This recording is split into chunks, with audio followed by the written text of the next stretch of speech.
Fox Files. He looks like a police officer, but he's not. Watch what happens when investigative reporter Chris Hayes exposes him in the Fox Files. Here he is, Stan Gregory. He looks like a legitimate police sergeant with his stripes and his badge. He's not.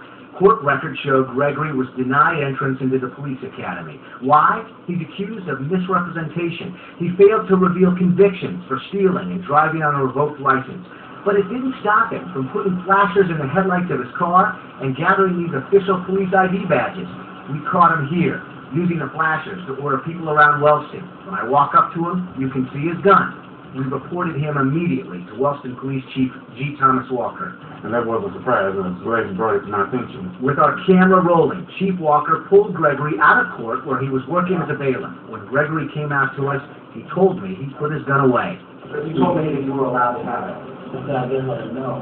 Then Chief Walker demanded the badge and police IDs. I haven't been able to find what official issued this.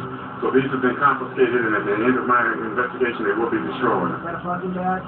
And the chief told us he'll also be taking Gregory's sergeant stripes.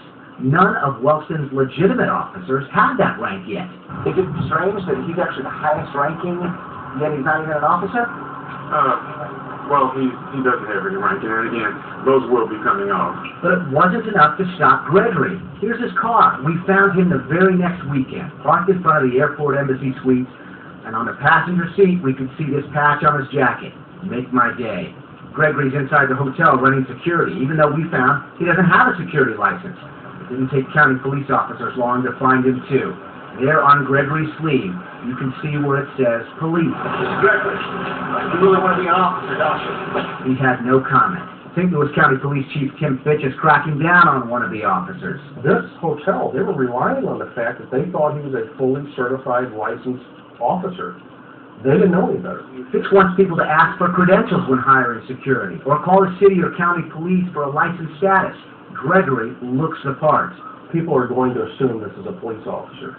They don't know a thing about the person's background. That's why county police are acting quickly on tips of unlicensed activity. They've already referred uncertified officer Lamont Akins to prosecutors. Akins is the man the Fox Files first exposed for pursuing a suspect from Upland Park to St. Louis. It ended in this fatal crash. Wellston's Chief Walker says we won't find any more unlicensed officers in his city. If anyone else is found in uniforms of police with police badges or anything of that nature, then they'll be charged with impersonating a police officer. Why did it take our investigation to make changes?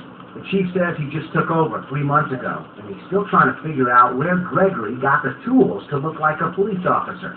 Impersonating an officer is only a misdemeanor. St. Louis County's Chief Fitch says it can be difficult to convict because you have to prove they took action as an officer. Many times these guys keep their names out of reports. They claim they're just riding along with another officer, which means sometimes it takes a tragic event to catch it, like the pursuit that killed an innocent driver. With the Fox Files, I'm Chris Hayes. Wellston's Chief Walker says the mayor and the city council will soon discuss our findings and additional discipline against unlicensed officer Stan Gregory.